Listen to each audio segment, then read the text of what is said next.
आज हम एक कथा पढ़ेंगे, सो ध्यान से सुनियो। प्राचीन काल में एक भील एक वन में अपने परिवार के साथ निवास करता था।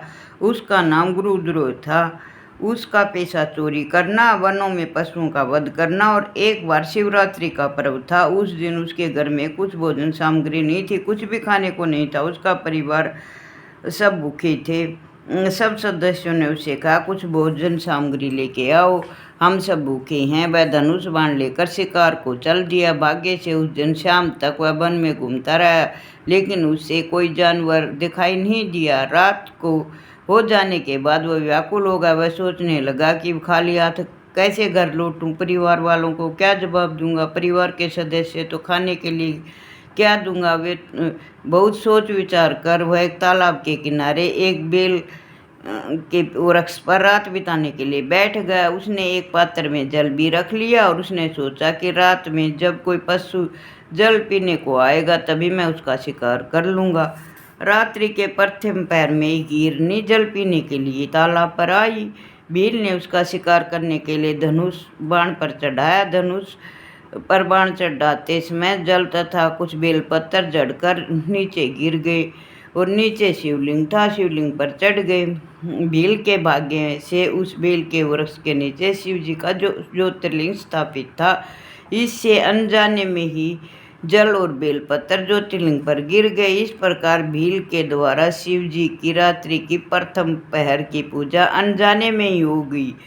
भील के पापों का नाश हो गया।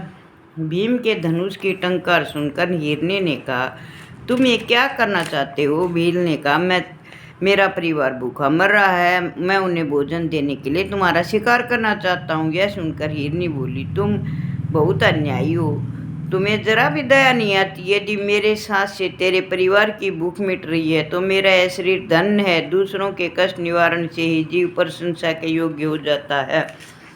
तुम थोड़ी देर रुक जाओ, मैं अपने घर जाकर अपने बच्चों को अपनी बहन को सौंप कर आती हूँ। मेरे छोटे छोटे बच्चे हैं, तब तुम मुझे मार कर खा जाना। मेरा विश्वास करो, मैं लौट कर अवश्य ही आऊँगी। यदि मैं लौट कर न आई तो मुझ पर बड़ा पाप लगेगा जो विश्वासघाती को लगता है। हिरनी की बातों पर विश्वास करके भील ने हिरनी को जाने दिया। हिरनी लौट कर अपने बच्चों के पास गई। इस प्रकार उस भील की रात्रि का प्रथम पैर का जागरण भी हो गया। वह जागता रहा शिवरात्रि के दिन। इसके पश्चात उस हिरण की बहन उसे अपनी बहन को ढूंढती ढूंढती वहीं पर पहुंच गई। भील पेड़ पर बैठा हुआ था। उसे देखकर भील ने तुरंत अपने धनुष पर बाण चढ़ाया। बाण के चढ़ाने से दोबारा कुछ बेलपत्थर टूट के और कुछ पानी जो अपने पास लिए रखा था वह शिवलिंग पर चढ़ गया, तो उसके दूसरे पैर का भोजन भी अनजाने में ही हो गया। धनुष की टंकार सुन हिरनी की बहन बोली, हे भील राज, तुम ये क्या करना चाह रहे हो? भील ने उससे कहा कि हे हिरनी, मैं तुम्हारा शिकार करना चाहता हूँ, मेरा परिवार भूखा है। तब हिरनी ने कहा, हे भील राज, थोड़े समय के लिए मुझे घर जाने दो, मैं अपने बच्चों को देखकर अभी आ जाऊंगी, नहीं तो मेरी प्रतीक्षा करते होंगे।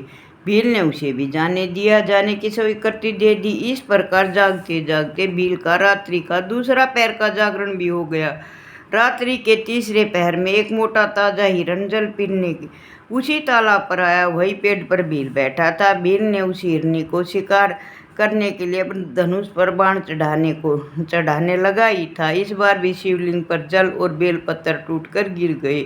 इससे भील का तीसरे पैर का शिव पूजन शिवरात्रि को अनजाने में ही हो गया। हिरण के ने उसके चढ़े हुए बाण को देखकर पूछा, ये तुम क्या कर रहे हो? भील ने उससे भी उत्तर दिया जो पहले उनको दिया था कि मेरा परिवार भूखा है, मैं तुझे मारना चाहता हूँ। इस पर हिरण ने बड़ी अन्य विनय से कहा, हे भीलराज, मैं अपने बच्चों और अपनी पत्नियों को समझा बुझा कर अभी आता हूँ। मैं शपथ पूर्वक कहता हूँ कि मैं लौट कर तुम्हारे पास अवश्य आऊँगा।